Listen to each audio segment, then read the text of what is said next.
Apply చేయండి. నా గుండెకి ఏమి కూడా వాడాను మొత్తం. నా నాన్న ఇంటికాడంటే నా నాన్నకి ఎందుకు నేను చూసుకుంటానని ఆ బాగా చూసుకుంటాను.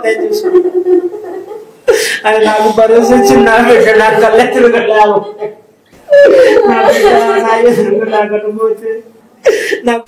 వస్తున్నాయి జగన్నాథ రథ చక్రాలు, జగన్నాథుడి రథ చక్రాలు, జగన్మోహన్ రథ చక్రాలు.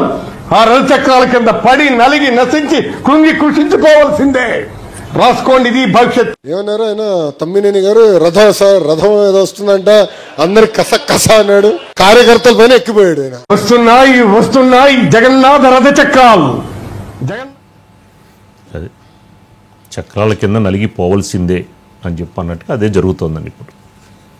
మరి ఇప్పుడు క్వాష్ పిటిషన్ వేశారండి, కానీ అంత అత్యవసరంగా విచారించాల్సిన పని లేదు, విచారిస్తామని చెప్పి చెప్పడం కూడా జరిగింది. ఎవరిని విచారించాల్సిన అవసరం లేదండి. ప్రజలు వీళ్ళని డెసిషన్ తీసేసుకున్నారు. ప్రజల్లో వీళ్ళు ఏంటనేది అర్థమైపోయింది. ఈరోజు జగన్మోహన్ రెడ్డి గారు ఒక రివ్యూ, అదే పార్టీకి సంబంధించినటువంటి శాసనసభ్యులతో ఒక రివ్యూ నిర్వహించారు. ఆయన ఏం చెప్పారంటే, ఈ ప్రభుత్వం మీద ఈ సంవత్సర కాలంలో ఎప్పుడు ఏ ప్రభుత్వం మీద రానంత వ్యతిరేకత వచ్చింది అని చెప్పారు జగన్మోహన్ రెడ్డి గారు. ఒకసారి ఆ బయట ఉన్నట్లుంది, ఆ బయట ఒకసారి ప్లే చేయండి. ఆయన చెప్పినటువంటి సారాంశానికి, ప్రజల్లో ఉన్నటువంటి అభిప్రాయానికి, తెలుగుదేశం పార్టీలో ఉన్నటువంటి అభిప్రాయానికి మధ్య ఒక లైన్ డిఫరెన్స్ ఉంది. ఆయన ఏం చెప్తున్నాడు, ప్రభుత్వం మీద వ్యతిరేకత వచ్చింది అని అంటున్నారు. దానికి సంబంధించి అది ప్రభుత్వం మీద వ్యతిరేకత వచ్చిందా, జగన్మోహన్ రెడ్డి గారి మీద వ్యతిరేకత వచ్చిందా అనే దానికి ఒక చర్చ జరగాల్సినటువంటి అంశం ఆసన్నమైంది. ప్రభుత్వం ఏ ప్రభుత్వం అయినా కానీ ఒక సంవత్సర కాలం చేసినప్పుడు, ఇంకో సంవత్సర కాలం చేసినప్పుడు కొన్ని విషయాల్లో పాజిటివ్, కొన్ని విషయాల్లో నెగిటివ్ ఉండటం అనేటువంటిది సర్వసాధారణం. అయితే ఏ ప్రభుత్వానికి లేనటువంటి అంత వ్యతిరేకత వచ్చిందని చెప్పాడు. కాదు, 2019 నుంచి 2024 వరకు జగన్మోహన్ రెడ్డి గారు మొదటి సంవత్సరంలో ప్రజావేదికని కూలగొట్టి ఆయన తీసుకొచ్చుకున్నంత ప్రజా వ్యతిరేకత ఏ ప్రభుత్వం తెచ్చుకోవాలా. ఈ ప్రభుత్వం అంత వ్యతిరేకతను తెచ్చుకోవాలా. వ్యతిరేకత ఉన్నటువంటి మాట వాస్తవం. అది ఎంత ఉంది అని అంటే ఆ నిష్పత్తిని చెప్పాలంటే దానికి కొంచెం వివరంగా కావాలి. కానీ జగన్మోహన్ రెడ్డి గారు తెచ్చుకున్నటువంటిదంతా అంత ఏది లేదు. ఒక్క అమ్మఒడి విషయంలో, తల్లికి వందనం విషయంలో ఈ ప్రభుత్వం సంవత్సర కాలంలో అది గనక వెయ్యకపోతే ఆ తల్లులు, ఆ పిల్లలు కొంత వ్యతిరేకత ఉండేది. కానీ సంవత్సర కాలానికి తల్లికి వందనాన్ని వేసి ఆ వ్యతిరేకతని ఈ ప్రభుత్వం పోగొట్టుకుంది. కొత్తగా కొని తెచ్చుకోవాలి ఏ సమస్యని. ఈ ప్రభుత్వం కొత్తగా సమస్యను కొని తెచ్చుకోవాలా. కానీ జగన్మోహన్ రెడ్డి గారు గతంలో సంవత్సర కాలంలో సమస్యలను కొని తెచ్చుకున్నాడు. అది ఎలా కొని తెచ్చుకున్నాడు అనంటే, తనంతట తానుగా తన కొయ్యి తాను తవ్వుకున్నాడు. అమరావతి విషయంలో కావచ్చు, ప్రజావేదిక విషయంలో కావచ్చు, కేసుల విషయంలో కావచ్చు, కోడికత్తి విషయంలో కావచ్చు, వైఎస్ వివేకా కేసు విషయంలో కావచ్చు, పొలిటికల్ హెరాస్మెంట్స్ కేసు విషయంలో కావచ్చు, దాడులు కావచ్చు, ల్యాండ్ కావచ్చు, శాండ్ కావచ్చు, మైనింగ్ కావచ్చు, లిక్కర్ కావచ్చు, ఆ సంవత్సర కాలంలో జగన్మోహన్ రెడ్డి గారు తెచ్చుకున్నంత ప్రజా వ్యతిరేకత ఈ సంవత్సర కాలంలో ప్రజాభిప్రాయానికి వ్యతిరేకంగా ఈ ప్రభుత్వం, ఈ కూటమి ప్రభుత్వం ఏ నిర్ణయాన్ని తీసుకోవాలా. మరి ఆయన ఒక స్టేట్మెంట్ ఇచ్చాడు. ఏమని, ఎప్పుడు ఎవరు తెచ్చుకోలేదు. ఒకసారి ఆయన బయట వేస్తే ఆయన బయటతోటే దానికి ఆన్సర్ ఉంది. ఒకసారి బయట ప్లే చేయండి. చంద్రబాబు మేనిఫెస్టోను గుర్తు తెచ్చుకోవడం అన్న ఈ కార్యక్రమాన్ని మనం లాంచ్ చేస్తా ఉన్నాం. 5 వారాల పాటు ఈ QR కోడ్ను స్కాన్ చేస్తానే ఆటోమేటిక్లీ చంద్రబాబు నాయుడు గారి మేనిఫెస్టో దాంట్లో నుంచి బయటకు వస్తుంది. చంద్రబాబు నాయుడు గతంలో ఎన్నికలప్పుడు ఏం చెప్పినాడు, పక్కనే చంద్రబాబు నాయుడు గారి మాటలను చూపిస్తూ నేను ఎక్స్ప్లెయిన్ చేసిన సందర్భం, అవన్నీ కూడా పెట్టి నీట్గా అది కూడా ఎక్స్ప్లెయిన్ చేస్తారు. వీటికి సంబంధించిన వివరాలు మీరు రాసి రెడీగా అడిగేదానికి సిద్ధంగా ఉండేదానికి ఉండే కాపీలు. రీకాలింగ్ చంద్రబాబు మేనిఫెస్టోను గుర్తు తెచ్చుకోవడం అన్న ఈ కార్యక్రమాన్ని మనం లాంచ్ చేస్తా ఉన్నాం. 5 వారాల పాటు ఈ QR కోడ్ను స్కాన్ చేస్తానే ఆటోమేటిక్లీ తక్కువ కాలంలో ఇంత ప్రజల్లో వ్యతిరేకత చోటు చేసుకున్న ప్రభుత్వం బహుశా ఎప్పుడూ కూడా మనం చూసి ఉండము. గట్టిగా అడగడం మొదలెడితే ఆ గొంతును నొక్కడం కోసం ఎప్పుడూ చూడని విధంగా ఈరోజు రెడ్ బుక్ రాజ్యాంగ పరిపాలన ఈరోజు మనం చూస్తా ఉన్నాం. బహుశా ఇంత వ్యతిరేకత ఎప్పుడు ఏ ప్రభుత్వానికి లేదు అని అన్నారు. నిజంగా న్యూట్రల్ పీపుల్లో కూడా ఒక అభిప్రాయం, ఒక వ్యతిరేకత ఉంది కూటమి ప్రభుత్వం మీద. తెలుగుదేశం పార్టీ కేడర్లో అయితే తీవ్రమైన వ్యతిరేకత ఉంది ఒక అంశం మీద. అదేంటంటే 5 సంవత్సరాల్లో జగన్మోహన్ రెడ్డి గారు చేసిన అరాచకాల మీద ఎందుకు చర్యలు తీసుకోవట్లేదు, ఎందుకు అరెస్టులు జరగట్లేదు, వైఎస్ వివేకా కేసు విషయంలో ఎందుకు అవినాష్ని అరెస్ట్ చేయట్లేదు, జగన్మోహన్ రెడ్డి గారిని ఎందుకు విచారించట్లేదు, కోడికత్తి విషయంలో ఎందుకు ఉపేక్షిస్తున్నారు, అట్లాగే జగన్మోహన్ రెడ్డి గారి సిబిఐ ఈడీ కేసుల విషయంలో కోర్టు ఎందుకు పిలవటం లేదు, ఎందుకు ఆయన విచారణ వేగవంతం చేయటం విషయంలో ప్రభుత్వం ఎందుకు దాని మీద ఒక యాక్షన్ ప్లాన్ అంటే న్యాయపరమైనటువంటి అంశాలు ఎందుకు కదలటం లేదు ఏమంటారు. అట్లాగే ఇసుక విషయంలో ఎందుకు విచారణ జరగట్లేదు, మైనింగ్ విషయంలో ఎందుకు విచారణ జరగటం లేదు, గతంలో చేసినటువంటి అరాచకాలు చంద్రబాబు నాయుడు గారు అరెస్ట్ చేసి జైల్లో పెట్టడానికి కారణమైనటువంటి వాళ్ళని ఎందుకు ఉపేక్షిస్తున్నారు, ఇట్లాంటివన్నీ కూడా ఇప్పుడు ప్రశ్నల పరంపర కొనసాగుతుంది.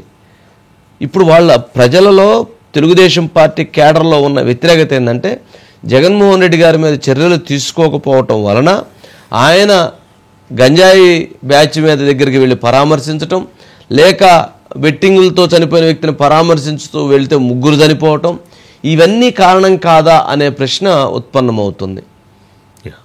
ఇక్కడ అది వ్యతిరేకత అది కాదు, వ్యతిరేకత ఇది. ఆయన దాన్ని రివర్స్ చేశారు. ఇదే పదాన్ని ఆయన 1కి 10 సార్లు చెప్పటం ద్వారా ప్రజా వ్యతిరేకతని అది పబ్లిక్లోకి ఆ పార్టీ కేడర్లోకి తీసుకెళ్ళి వాళ్ళని స్ట్రాంగ్ చేయటం. మైండ్ గేమ్ పొలిటికల్ గేమ్ అది. అంతే తప్ప దాన్ని డైవర్షన్స్లో ప్లాన్ చేసుకోవటమే. ఒకసారి అజిత్ గారు ఉన్నారండి, మురళి గారు ఉన్నారు. అజిత్ గారు. వంశీ గారు గుడ్ ఈవినింగ్. గుడ్ ఈవినింగ్ అండి. ఏంటండి అంటే ప్రజా వ్యతిరేకత అంటే 19 నుంచి 20 వరకు చూసినప్పుడు జగన్మోహన్ రెడ్డి గారికి అధికారంలో వచ్చినప్పుడు ఆయనంతటా ఆయనగా తెచ్చుకున్నాయి, కొత్త ఏమీ తెచ్చుకోలేదు కానీ ఆయనంతటా ఆయనగా తెచ్చుకున్నారు సమస్యలు. ఇప్పుడు 24 to 25 చూసినప్పుడు వీళ్ళు ఉన్నాయి చేశారు కానీ కొత్త సమస్యలు తెచ్చుకోలేదు. అట్లాగే ఆయన ప్రజా వ్యతిరేకత అంటే దాని వెనక ఒక పొలిటికల్ స్ట్రాటజీ అంటే ప్రజల్లోకి వేరే విధంగా తీసుకెళ్ళాలి అనేటువంటి. ఎవరైనా పొలిటికల్ గేమ్ ఆడకుండా ఏం ఆడతారు? నిజం చెప్పలేరు కదా. ఏ పార్టీ అని చంద్రబాబు నాయుడు గారు గొప్పగా చేశారని చెప్తారా? చంద్రబాబు నాయుడు గారు చెప్తారా జగన్మోహన్ రెడ్డి గారు గొప్పగా చేశారని? ఎవరు ఏ నాయకుడు చెప్పుకోరు. అందుట్లో పార్టీలు బలమైనటువంటి పార్టీలు 2 ప్రత్యర్థి పార్టీలు ఎప్పుడూ కూడా అది చెప్పుకోవు. కానీ వాస్తవం అనేది ప్రజలకు తెలుసు. ఇందుట్లో ప్రజాభిప్రాయం ఏంటి అజిత్ గారు? ప్రజలు ఏ అంశాల విషయంలో చర్చించుకుంటున్నారు?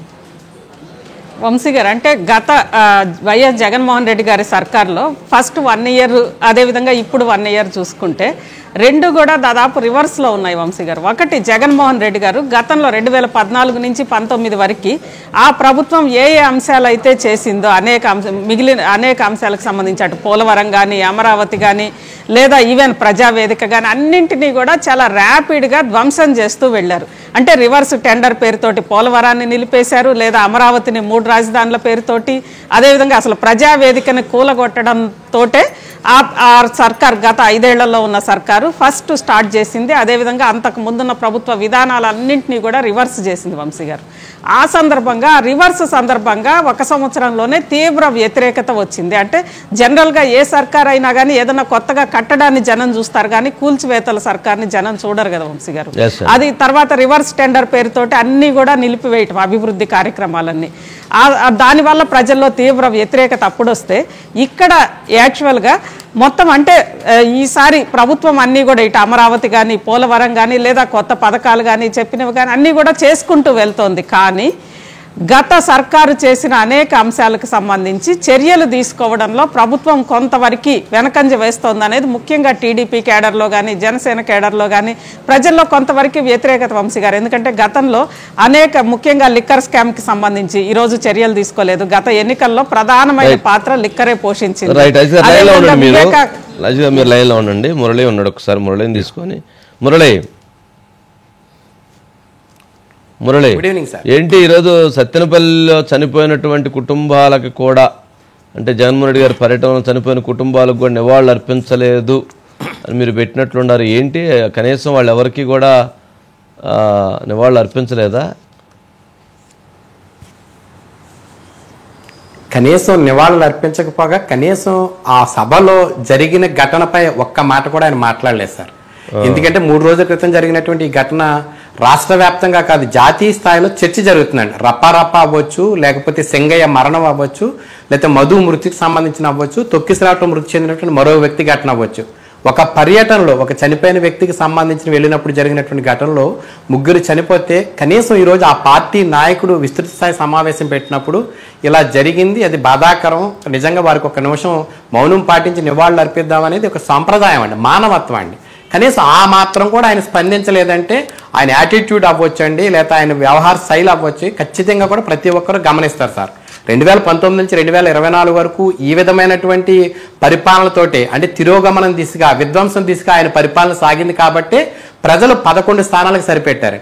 సరే, జరిగిన తర్వాత ప్రజా తీర్పు గమనించిన ఆయన వ్యవహార శైలిలో మార్పు వస్తుంది అనుకుంటే మార్పు రాకపోగా ఏడాది పాలన పైనే ఆయన ఈరోజు సమావేశం ఏర్పాటు చేసి జరిగినటువంటి అంశాల్ని, అంటే ఇప్పటి వరకు కూటమి ప్రభుత్వం అధికారంలోకి వచ్చిన తర్వాత వారు చేసిన ఏమీ చేయలేదని చెప్పే ప్రయత్నం అండి.